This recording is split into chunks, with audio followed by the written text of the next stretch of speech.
Ал Ертіс ауданында мемлекеттік тіл саясатын жүзеге асыру нақты жоспар бойынша жүзеге асырылуда. Халықтың сұрауы бойынша жылда қазақ тілін үйрету курстары тегін өткізіледі. Ақындық қабілеті бар балалар үшін ақындар клубтарда жұмыс істейді.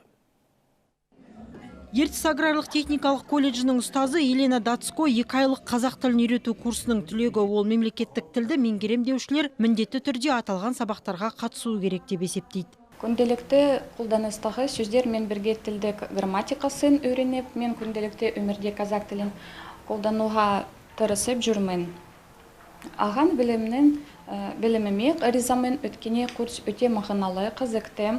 Аталған курсқа мемлекеттік қызметкерлер ғана емес, халыққа қызмет көрсету саласының өкілдері де тегін оқуға мүмкіндік алған. Ана тілі орталығымен келісім шартқа отырып, 70-тен аса адам осы 2 топқа бөлініп осы курстан оқуда. Бірінші тобы жұмысын аяқтады, қазіргі кезенде 2-ші топ оқуда. Шырайлы қазақ тілінің мәртебесін арттырып, таланттарды қолдау үшін ауданда 3 жас ақындар клубы жұмыс істейді. Соның бірі Қарақұдық мектебінде.